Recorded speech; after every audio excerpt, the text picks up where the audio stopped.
उत्तर प्रदेश के जौनपुर जिले के एक सरकारी अस्पताल में नर्स कविता पिछले 6 सालों से काम कर रही थी। वो नर्सिंग में न केवल प्रशिक्षित थी, बल्कि दिल से लोगों की सेवा करती थी। सुबह के समय जब अस्पताल की गलियों में चहल पहल होती, तो कविता अपने सफेद कपड़ों में, चेहरे पर मास्क लगाए, मरीजों की सेवा में जुट जाती।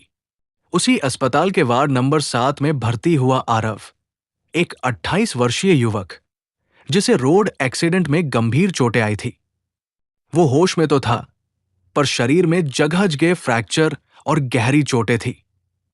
कविता जब पहली बार उसके पास आई, तो वो दर्द में कराह कर रो रहा था। कविता ने नर्म स्वर में कहा, आराम से लेटो, सब ठीक हो जाएगा, और धीरे धीरे उसे ड्रिप लगाया। आरव उसकी आंखों में कुछ पल के लिए देखता रह गया। आंखों में गजब की शांति, लफ्जों में शालीनता। वो पहली बार दर्द से थोड़ी राहत में था। कविता ने फॉर्म भरते हुए पूछा, आपका नाम? आरव। आरव सिंह, उसने धीरे से जवाब दिया। ठीक है आरव जी, चिंता मत कीजिए, आप जल्दी ठीक हो जाएंगे। धीरे धीरे दिन बीतते गए। कविता हर रोज आरव की मरहमपट्टी करती, दवाइयां देती और थोड़ी बातचीत भी करने लगी। आरव को कविता का अंदाज भाने लगा। वो उसकी परवाह करती थी, पर एक हद तक, जैसे एक पेशेवर नर्स करती है। लेकिन आरव के दिल में एक हलचल सी थी। जब भी कविता उसके पास आती, वो कुछ ज्यादा ही सतर्क हो जाता, खुद को बेहतर दिखाने की कोशिश करता। एक दिन उसने हिम्मत करके पूछा, कविता जी, आप हर समय मुस्कुराती क्यों हैं? यहां तो हर कोई दर्द में है।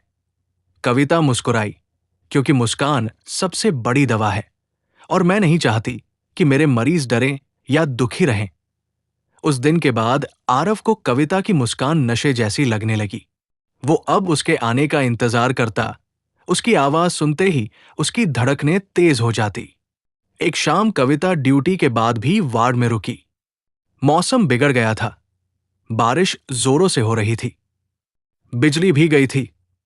अस्पताल के जनरेटर से सिर्फ जरूरी मशीनें ही चल रही थी।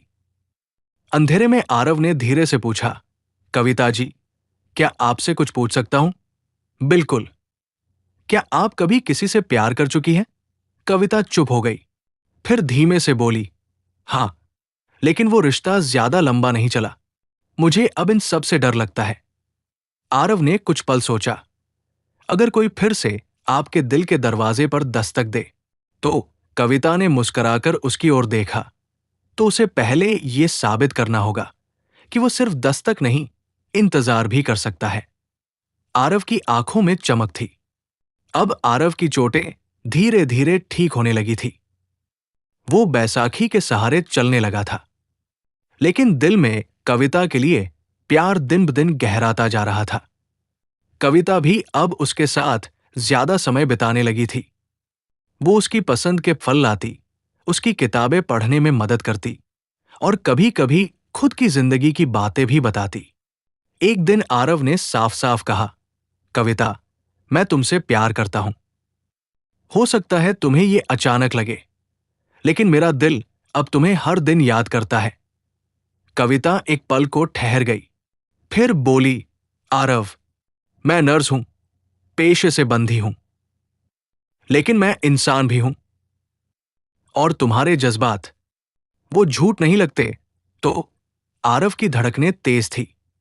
तो जब तुम पूरी तरह ठीक हो जाओगे और फिर भी मुझे ऐसे ही चाहोगे, तब मैं जवाब दूंगी। 4 महीने बाद आरव पूरी तरह स्वस्थ था। अस्पताल से छुट्टी मिल गई थी, पर वो कविता से मिले बिना नहीं गया। उसने उससे वादा किया था कि फिर लौटेगा, और वो लौटा, फूलों का गुलदस्ता लिए, साफ सुथरे कपड़ों में, आत्मविश्वास से भरा हुआ। कविता, मैं अब मरीज नहीं हूं, अब तुम्हारा इंतजार करने वाला एक साधारण प्रेमी हूं। क्या अब तुम मुझे अपना दिल दोगी? कविता की आंखों में नमी थी। उसने वो गुलदस्ता लिया और धीरे से कहा, अब जब तुमने खुद को साबित कर दिया है, तो मैं भी अपने दिल की बात कह दूं। हाँ आरव, मैं भी तुमसे प्यार करती हूं। कविता और आरव ने कुछ महीनों बाद शादी कर ली। दोनों ने मिलकर एक छोटा सा क्लिनिक खोला, जहां कविता लोगों की सेवा करती और आरव उसे हर पल सहयोग देता। उनका प्यार उस अस्पताल के बेड नंबर 17 से शुरू हुआ था, लेकिन अब जीवन की हर सुबह उसी भरोसे और देखभाल से भरी थी, जैसी कविता ने एक मरीज के लिए की थी। ऐसी प्यार भरी कहानियां सुनने के लिए सच्ची प्रेम कहानियां टीवी चैनल को सब्सक्राइब जरूर करें। धन्यवाद।